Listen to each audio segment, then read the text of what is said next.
Hello and welcome back to my channel life speaks by Navi. कल के podcast में हम इमोशंस के बारे पे बात कर रहे थे कि क्या इमोशंस और थॉट्स एक ही रूट से निकली हुई दो चीज़ें हैं। Whether emotions are illogical and add juice to your life and whether thoughts are logical and they are practical in nature. ठीक है, इसी पॉडकास्ट को हम आगे आज कंटिन्यू करेंगे, यानी कि हम इमोशन से रिलेटेड ही टॉपिक पे आज भी बात करेंगे। सबसे पहला रीज़न ये है क्योंकि इमोशंस को एक पॉडकास्ट में सम अप करना इज़ वेरी वेरी डिफ़िकल्ट। ना कि उसे इस दो पॉडकास्ट में सम अप किया जा सकता है, लेकिन हम कोशिश ज़रूर करेंगे साथ मिलके कि हम इमोशंस जैसे एक बहुत बड़े टॉपिक को समझ पाएँ। एंड नंबर सेकेंड इज़, कल ही हमने देखा था कि ह्यूमन बीइंग एक ऐसा लौता क्रिएचर है जो इमोशंस के सारे स्पेक्ट्रम को समझता है और रिस्पॉन्स करता है। तो डेफिनेटली उस पर बात करना हमारा बनता है। ठीक है, कल की बुक को अगर आप आगे पढ़ेंगे या आपको मौका मिलेगा तो उसमें आप पाएंगे कि जैसे ही एक ह्यूमन बीइंग की रिक्वायरमेंट है, फूड, शेल्टर, क्लोथ, ये सब की बेसिक रिक्वायरमेंट है। जब हम क्लास में मैनेजमेंट की थ्योरीज़ भी बच्चों को पढ़ाते हैं तो हम ये पढ़ाते हैं, मोटिवेशन से रिलेटेड जब थ्योरीज़ हम पढ़ते हैं, एक मैस्लो की नीड हायरार्की थ्योरी होती है। ठीक है, when I teach in class I tell them कि इस नीड हायरार्की थ्योरी का एक बेसिक लेवल है कि इंसान का बेसिक मोटिवेशन ही स्टार्ट होता है फूड, शेल्टर और ये सब से, एयर, वाटर से। क्योंकि देखो, एक बेगर को अगर हम लेके चलें तो उसकी सबसे बेसिक रिक्वायरमेंट होती है फूड की। ठीक है, इवन हमारी भी, अगर जब तक हमारा पेट खाली है ना तो हम कुछ भी फंक्शन नहीं कर पाते हैं। ठीक है, इसको अगर आप साइंस से कनेक्ट करेंगे तो we need food for energy, we need energy ताकि हमारा माइंड चले, और हमारा माइंड चलेगा तो हमारा बॉडी फंक्शन करेगा। Very simple. ठीक है, सेम गोज़ विद इमोशन। आप इमोशन को इनके साथ एक प्लेट पे रख सकते हैं क्योंकि विदाउट इमोशंस आप सर्वाइव नहीं कर सकते हैं।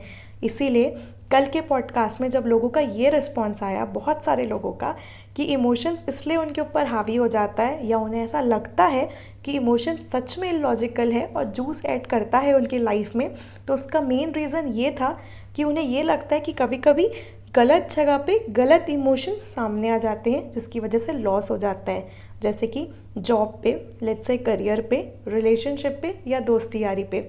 उनका ऐसा कहना है कि वो अपने इमोशंस पे कंट्रोल नहीं कर पाते हैं जिस वजह से चीज़ें बिगड़ जाती हैं। इसीलिए कुछ लोगों को हम इमोशन लेस बोल देते हैं या प्रैक्टिकल बोल देते हैं, जबकि कुछ लोगों को हम ऐसे डिफ़ाइन कर देते हैं कि उनके में बहुत ज़्यादा इमोशंस है या उनका प्रैक्टिकल माइंड दब जाता है और उनका इमोशनल माइंड उस प्रैक्टिकल माइंड को टेक ओवर कर लेता है। तो आज स्टिग्मा को भी थोड़ा सा समझ लेते हैं इस पॉडकास्ट में कि पहली बात तो there is no such thing as emotional less और प्रैक्टिकल। ठीक है, हर ह्यूमन बीइंग में, कल ही हमने डिस्कस किया और शायद हमने आज भी डिस्कस किया है कि इमोशन का फैक्टर होता ही है।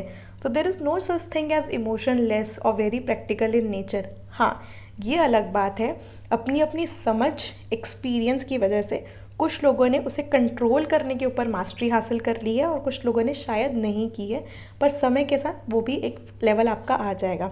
और इसीलिए हम इस टॉपिक पे बात कर रहे हैं कि I can help you to overcome that. ठीक है, आपको सिर्फ यही तो ट्राई करना है कि आप कैसे इमोशंस को मास्टरी कर सकते हैं या कैसे उस पर कंट्रोल कर सकते हैं। लेकिन उसके पहले कि आप उसे कंट्रोल कर पाएँ, आप ये समझ पाएँ कि कहाँ वो लगना चाहिए, कहाँ नहीं लगना चाहिए, आपका ये समझना बहुत ज़रूरी है कि इमोशन इज़ योर पार्ट और वो आपके साथ रहेगा। इसीलिए इस दो पार्ट पॉडकास्ट में मेरा मेन फोकस सिर्फ यही था कि आप ये समझ पाएँ कि इमोशंस आपका पार्ट है और वो आपके साथ रहेगा।